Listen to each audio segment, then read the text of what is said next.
एक जगह जलसा में तकरीर करके नीचे उतरे, एक नौजवान बोला गए मौलवी साहब रुका। बोला बोलो। बोला अभी आप तकरीर करे कि माँ बाप के कदमों के नीचे जन्नत है। हमने कहा कि हाँ, हुजूर की हदीस है, अल्लाह के नबी इरशाद फरमाते हैं कि माँ के कदमों के नीचे जन्नत है। बाप जन्नत के दरवाजों में से एक बीच का दरवाजा है। कौन सा दरवाजा है? हाँ, बाप जन्नत के दरवाजों में से एक बीच का दरवाजा है। तो नौजवान बोला कि बात समझ में आ गई, हमारा सवाल ये है, ठीक है माँ बाप के कदमों के नीचे जन्नत है, लेकिन मेरा पूछना ये है कि सास ससुर के कदम के नीचे कुछ है कि नहीं है? क्या है? समझ गए? तो हमने कहा कि क्या है, ब्याह कर है कि? बोले नहीं भेलोज गए। हम बोले बेटा तुम्हारे पूछने का अंदाज, उसका सवाल का जवाब मेरे पास है। बोला जल्दी बताइए। हम बोले सास ससुर के कदम के नीचे भी है। बोला क्या है, जल्दी बताइए। हम बोले थपाची गाड़ी है, वॉशिंग मशीन है, कूलर है, पंखा है, बर्तन है, हड़िया है, लोटा है, थाली है। अरे और क्या मिलेगा? सास ससुर के कदम के नीचे यही नहीं मिलेगा? नौजवानों, मांग कर जहेज ना लेना। और सुनो, उलमा फरमाते हैं कि अगर वो अपनी मर्जी से भी दे फिर भी ना लो, फिर भी ना लो।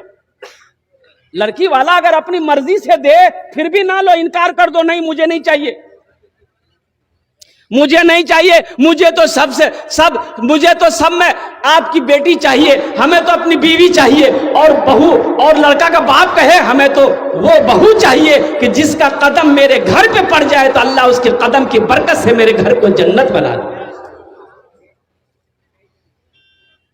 एक लड़का शादी नहीं कर रहा था, उसकी माँ बोली कि बेटा अब इन हाथों में ताकत नहीं है, झाड़ू नहीं दे पाती हूं मैं, काम नहीं कर पाती, खाना नहीं बना पाती, कपड़े नहीं धो पाती, तू ब्याह कर ले, बहू आएगी घर में काम करेगी, मुझे आराम मिलेगा। तो बेटा बोला कि अम्मा नहीं, जब तक तू जिंदा है मैं शादी नहीं करूंगा, जब तू मर जाएगी फिर हम ब्याह करेंगे। बोला क्या है? बोला इसलिए कि बीवी आएगी, झगड़ा होगा, सास बहू में झगड़ा होगा, ये मुझे बर्दाश्त नहीं है कि मेरी माँ से कोई झगड़ा करे। कुछ दिन और गुजरे, माँ बोली कि बेटा अब बर्दाश्त नहीं हो रहा, तू कर ले। बोले ठीक माँ, देख अगर आप चाहते तो देख लीजिए। माँ एक लड़की को चुनी, पसंद की, पढ़ी लिखी लड़की, ब्याह करके ले आई। लड़की क्या माशाअल्लाह 10 बजे सुबह उसकी नींद खुलती थी। अब बुढ़िया भोरे उठ के नमाज पढ़ के झाड़ू देना, बर्तन धोना, नाश्ता बना के पलंग पे ले जाके देना। वो उठती थी, मार इधर से बरस, मार इधर से बरस करके नाश्ता खा के फिर पलंग में किताब लेके बैठ जाती थी। जब 2-4 दिन हो गया तो उसका बेटा को बोला कि हम उसको बोलो ना, अरे ना काम न करेगी, तुमको आराम करने के लिए नहीं ब्याह किया हम। बोले बेटा कैसे बोले, नई नवेली लड़की है, कुछ दिन के बाद करने लगेगी, छोड़ो मत बोलो, दिल दुख जाएगा। जब हफ्ता दिन हो गया बेटा को बर्दाश्त नहीं हुआ। बेटा बोला कि अम्मा एक आइडिया मेरे दिमाग में है, जब आप झाड़ू दीजिएगा ना आपके हाथ से हम झाड़ू छीनेंगे। कि अम्मा झाड़ू हम देंगे, आप नहीं दीजिएगा। जब हमको झाड़ू देते हुए देखेगी ना तो वो उसको अच्छा नहीं लगेगा कि मेरे रहते मेरा शौहर झाड़ू दे, तो बर्दाश्त वो खुद ब खुद आके झाड़ू देने लगेगी। जब आप बर्तन धोइएगा, हम जाएंगे बर्तन धोने के लिए, तो वो हमको बर्तन धोते देखेगी तो उसको परेशानी होगी, वो आके बर्तन धो, जो काम में लग जाएगी ना तो फिर लगी जाएगी। बोला ठीक है। माँ झाड़ू दे रही, बेटा आया, बोला कि अम्मा हम देंगे, माँ बोल रही हम देंगे, बेटा बोल रहा हम देंगे। वो देख के सो गए।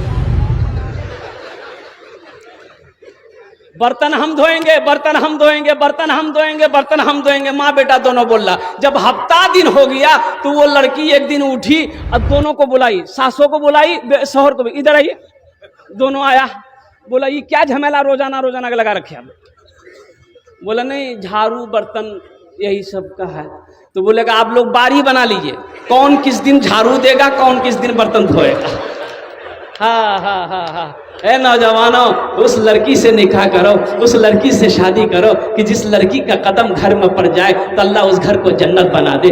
आओ कुरान की अजमत को सुनो, इसलिए कि वक्त की किल्लत है, उलमा किराम की लंबी फहरिस्त है। मुफ्ती सादुल नजीब साहब दामत बरकातुहुम तशरीफ फरमा है, जिनकी तकरीर आपको सुननी है। और नाज़िम जलसा जनाब हजरत अल्लामा मौलाना कारी नियाज़ साहब दामत बरकातुहुम, इनकी निजामत का तो पूछिए ही मत। वक्त तो हजरत ने दिया नहीं है, लेकिन मैं इनका वक्त जानता हूं अल्हम्दुलिल्लाह। हाँ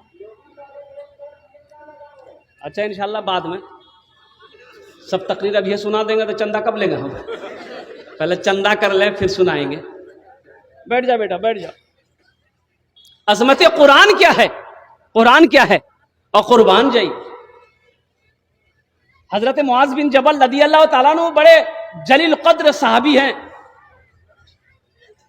अल्लाह के नबी यमन भेज रहे हैं गवर्नर बनाकर, हाकिम बनाकर।